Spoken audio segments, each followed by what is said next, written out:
안녕하십니까. 삼국지 목차를 따라가며 이야기로 풀어보는 이야기 삼국지 시간입니다. 자, 감택이 조조를 찾아갑니다. 조조는 감택의 달변에 속아서 황계의 항복을 믿게 되었어요. 주유가 황계랑 다투고 매질을 당하는 것을 본 체중체화가 보내온 소식도 한몫을 했습니다. 하지만 조조는 그래도 확인이 필요하다고 생각을 했어요. 제갈량과 주유는 만만한 인물이 아니라는 판단을 했던 거죠. 그리고 아직은 수군의 조련이 완벽히 끝나지 않아서 시간적으로도 여유가 있었습니다. 때마침 장관이 조조를 찾아왔어요. 지난번의 일은 스스로 생각해도 실수라고 생각한 장관이 만회할 기회를 얻으려고 온 거예요. 조조는 자청하는 장관을 주유에게 보냅니다. 장관은 주유 진영으로 가는 배 안에서 적당한 변명거리를 만들었어요. 지난번 서류를 훔쳐간 것에 대한 추궁이 있을 것에 대비한 것이었습니다.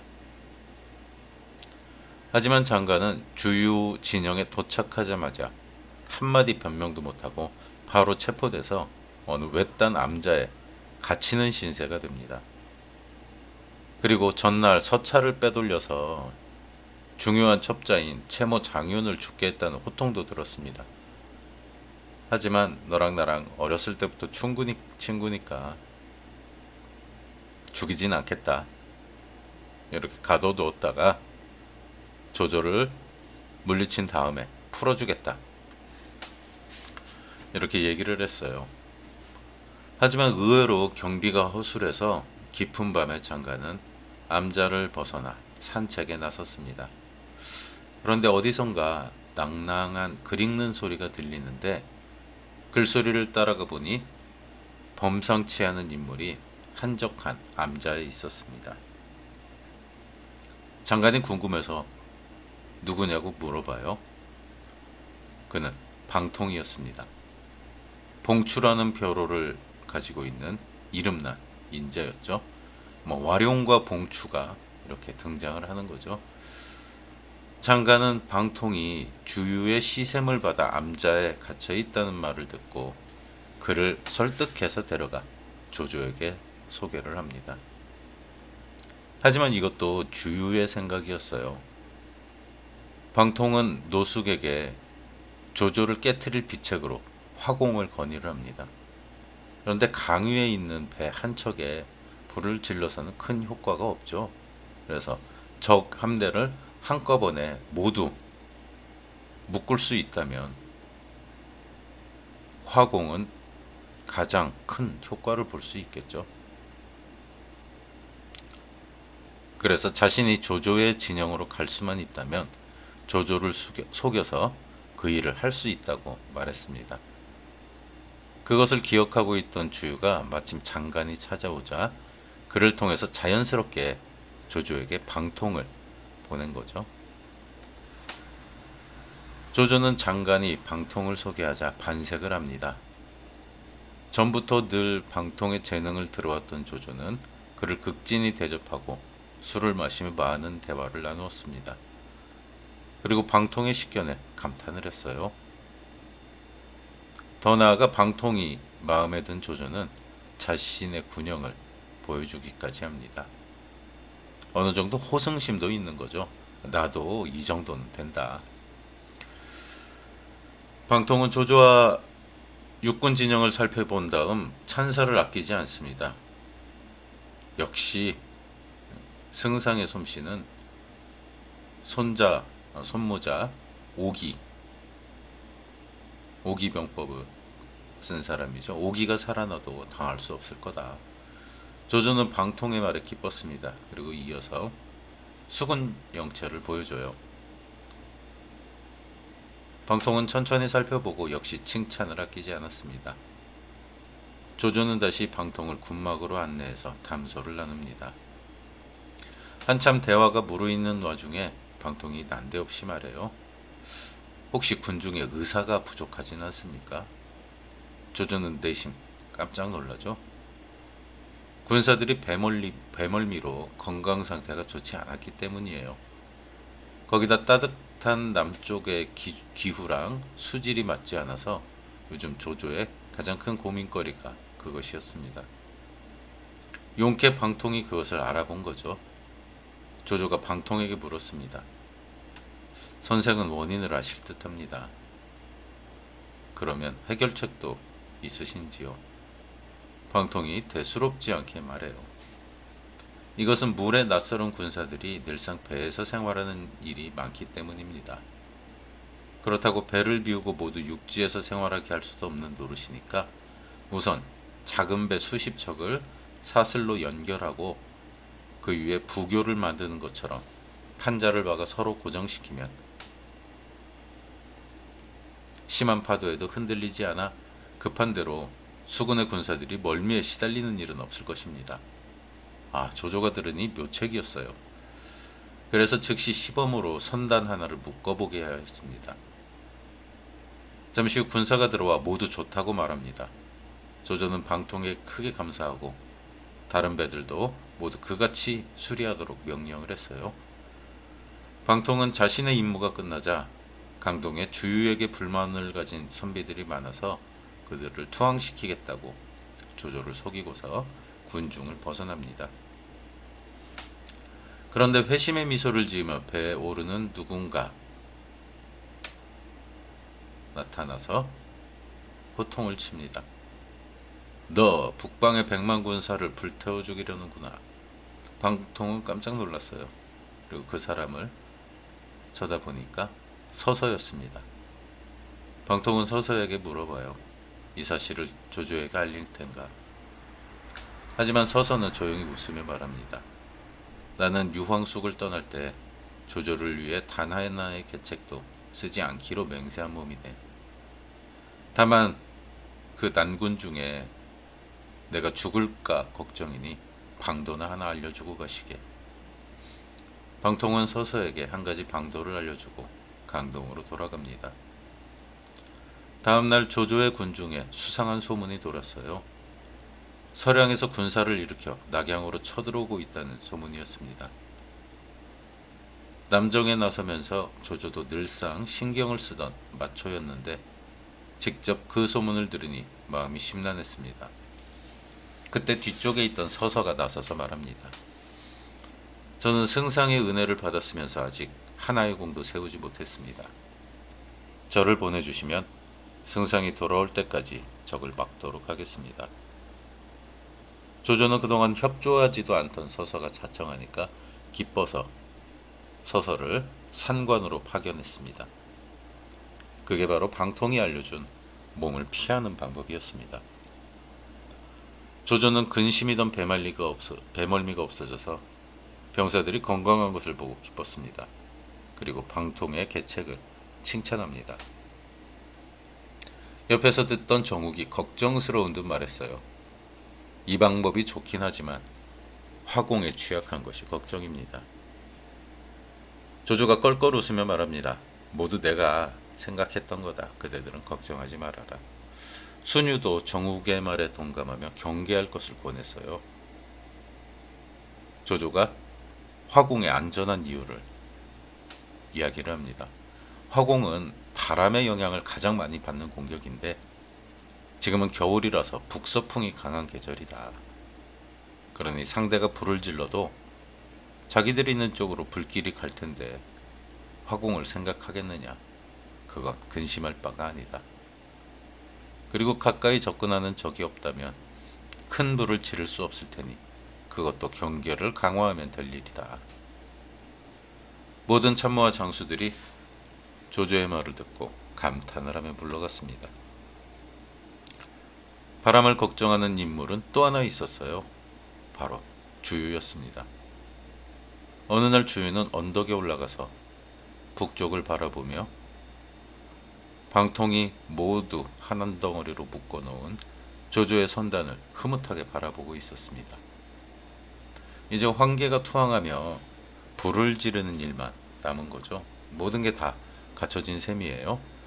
그리고 퇴각하는 적들을 공격할 계획도 이미 서 있는 상태였고요. 일부는 이미 정해진 곳으로 병력을 이동하고 명령만 기다리고 있었습니다. 그때 갑자기 바람이 세게 불어서 주유 옆에 세워놓은 대장기가 넘어져 주유의 뺨을 때립니다. 주유는 뺨에 흐르는 피를 손으로 닦다가 갑자기 비명을 지르면서 쓰러졌어요. 장수들이 놀라 주유를 부축해서 막사로 데려가 눕혔지만 주유는 좀처럼 일어나지 못했습니다. 갑작스러운 비상사태에 장수와 군사들은 혼란에 빠졌습니다. 이 사실은 손권에게도 보고가 되었고요. 노숙도 제갈량을 찾아 주유의 병원에 대해 걱정을 합니다. 조조와 결전을 해야 되는데 저렇게 주도독이 갑자기 아파서 못 일어나니 걱정이다. 제갈량은 뭔가 한참 생각하더니 노숙을 앞세우고 주유의 막사를 찾아갑니다. 주유는 자리에 누워 일어나지도 못했습니다. 잠시 주유를 살펴본 제갈량이 노숙에게 양해를 구하고 주변 사람들을 모두 물리친 다음 주유와 단둘이 이야기를 합니다. 여기 도독을 위한 처방전이 있습니다. 그리고 종이에 처방전을 적어서 주유에게 건네줍니다. 처방전을 받아본 주유는 벌떡 일어나 제갈량의 손을 잡았습니다. 주유가 떨어뜨린 처방전의 내용은 이랬어요. 모든 것이 갖춰졌으나 다만 동풍이 없을 뿐이로다. 주유는 제갈량의 손을 잡고 물어봅니다. 공명이 뇌병을 아니 처방이 또 있으리라 믿소이다. 부디 처방을 알려주시오. 그러니까 주유가 바람에 깃대가 쓰러져서 볼을 맞아서 아픈 게 아니라 바람을 생각을 한 거죠. 지금 바람의 방향이 우리에게 불리한 쪽이구나. 그래서 상심에 빠졌던 건데 제갈량이 찾아와서 맥을 정확히 짚은 거죠. 제갈량이 정중하게 이야기를 해요. 제가 천서를 얻어 기도를 통해 구름과 바람을 빌려올 수 있습니다. 남병산에 단을 쌓고 복장을 갖추고 기도를 하면 동짓날부터 3일 동안 동남풍이 불도록 하겠습니다. 주유는 믿을 수가 없었어요. 하지만 제갈량이 워낙 자신 있게 말하니까 남병산에 단을 쌓고 병사를 배치했습니다. 2008년 동짓날은 11월 20일이었습니다. 기억하시나요? 유비가 주유를 만나고 돌아갈 때 11월 20일에 조은에게 배 한 척을 보내라고 한 날이 바로 이 날이죠. 제갈량은 병사에게 잡담과 움직이는 것을 못하게 한 후 쌓아놓은 단 위로 올라가 기도를 드립니다. 주유도 모든 준비를 갖추고 동남풍이 불기만을 기다렸습니다. 황제는 이미 20척의 화선, 그러니까 불을 질를 수 있는 배를 준비하고 조조에게는 뱃머리에 청룡기를 꽂고 투항하겠다는 연락까지 취해둔 상태였습니다. 드디어 동남풍이 불기 시작하자 주유는 군중에 잡아둔 체중체화를 끌어내 참수해서 제사를 지내고 군사를 출발시킵니다. 그리고 생각해보니 아무래도 두려운 것이 제갈량의 존재였습니다. 천기까지 움직일 수 있구나. 그래서 급하게 서성과 정봉을 불러서 남병산으로 달려가 제갈량을 보면 바로 목을 베라고 출발을 시킵니다. 그러나 서성과 정봉이 부지런히 말을 달려 남병산에 도착했을 때는 이미 조은의 영접을 받으며 제갈량은 쾌속선을 타고 유비가 주둔한 하구로 떠나고 있었습니다. 두 사람은 부지런히 추격을 했지만 조은이 호위하고 있어 더 따르지 못하고 주유에게 돌아와 보고를 합니다. 주유도 지금은 조조를 공격하는 것이 더 중요해서 더 이상 문제 삼지 않고 모든 병력을 동원해 공격에 나섰습니다. 우선 황계가 미리 준비한 화선 20척에 청룡기를 꽂고 마침 불어온 동남풍을 타고 쏜살같이 조조의 진영을 향합니다. 이때 조조도 황계의 투항을 연락받고 기다리고 있었습니다. 황계는 파양호에서 군량을 수송해 오라는 주유의 명령을 받았는데 군량을 싣고 뱃머리에 청룡기를 꽂고 투항하겠다는 연락을 감택을 통해 보낸 것이죠. 그리고 그것은 체중과 체화의 확인을 통해 이미 조조도 의심하지 않고 있었습니다. 조조는 황계가 투항해 오면 그를 선봉으로 삼아 주유를 공격할 생각이었어요. 이 지루한 남쪽 정벌이 마침내 끝날 거라고 생각한 조조는 들떠서 막내에 있는 군사들에게 계속 동정을 물었습니다. 마침 군사가 보고를 해요. 청룡기를 꽂은 배가 이쪽으로 오고 있습니다. 20척입니다. 조조는 마침내 황계가 왔다고 좋아하며 장수들에게 잘 보이는 곳으로 나갔습니다. 그때 옆에 있던 정욱이 소리를 칩니다.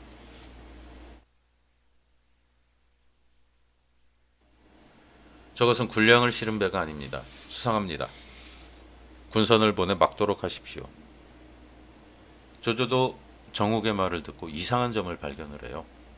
군량을 싣고 있다면 배의 흘수선 옆에, 배 옆에 색깔이 다른 부분이 있죠. 흘수선이 많이 잠겨 있어야 했는데 황계의 배들은 짐을 가득 싣고 있는데도 가볍게 보였습니다. 부피에 비해 가벼운 물건이 무엇일까 생각하던 조조는 퍼뜩 정신을 차립니다. 건초, 화공이다. 배를 막아라. 명령을 했지만 이미 황계는 칼을 뽑아들고 다가오는 순시선을 공격해 침몰시키는 한편 소선에 불을 붙여 묶고 있던 줄을 끊었습니다. 미사일을 쏘는 셈이죠. 옆에 작은 배를 달고 있다가 거기다 불을 붙이고 밧줄을 묶고 있던 밧줄을 끄는 거죠. 그러니까 그런 개념 같아요. 방통의 계책으로 서로 단단하게 묶인 배들은 대책 없이 타올랐습니다. 병사들은 불에 타 죽고 물에 빠져 죽고 달아나다 매복에 걸려 죽었습니다. 다행히 조조는 장효의 활약으로 목숨을 구해 오림이라는 곳으로 달아나기 시작을 했습니다. 적벽대전은 특히 이 황계, 사한계, 그리고 방통의 연환계 이런 것들이 가장 하이라이트 부분에 해당을 해요. 그리고 제가 오늘 소개한 내용보다 훨씬 더 길게 그렇게 나와 있습니다. 멋진 장면이기도 하죠. 하지만 군데군데 허점도 많고요. 적벽대전이 마무리되면 다시 설명을 하겠지만 국내 번역이 된 삼국연의는 10권짜리가 가장 많습니다. 대표적으로 이문열 10권, 황석영 10권 그런 식이에요. 유일하게 범우사판으로 나온 황병국의 삼국지만이 5권짜리입니다. 근데 이거 두꺼워요. 5권짜리라도 대부분 10권이라고 보면 되고요. 적벽대전이 차지하는 비중이 한 권 정도 됩니다. 10분의 1 정도가 적벽대전에 할애를 하고 있죠. 하지만 진수의 삼국지에 나오는 적벽대전은 원문으로 7줄입니다.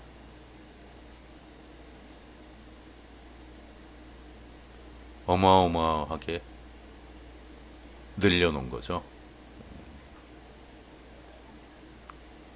그냥 조조가 남쪽을 정벌했으나 전염병이 돌아 군선을 불태우고 철수했다. 이게 다예요. 근데 그 적벽대전을 정말 화려하게 이렇게 묘사를 하고 있죠. 그리고 그 적벽이라는 곳 지명이 있잖아요. 붉은색 절벽.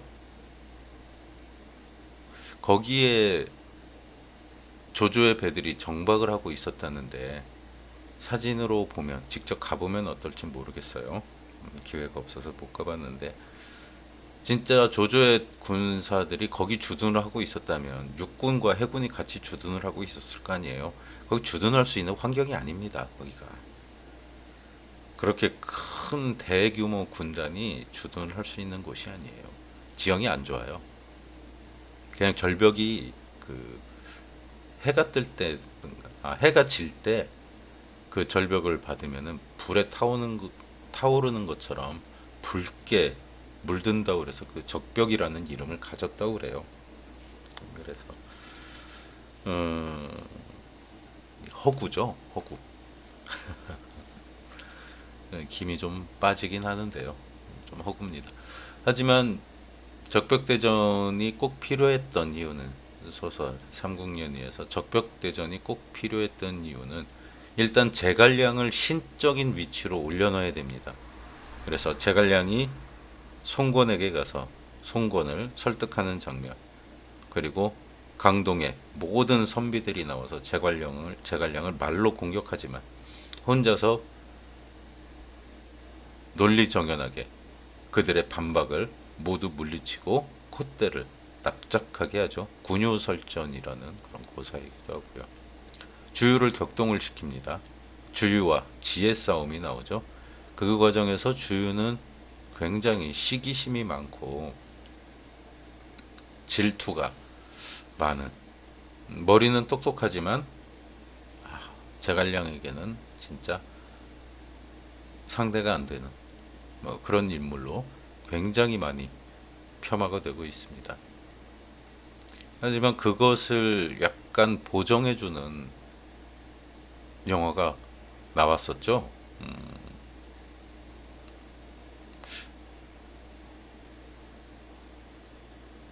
배우가 잘 생각이 안 나네요. 뭐 금성무가 나왔었고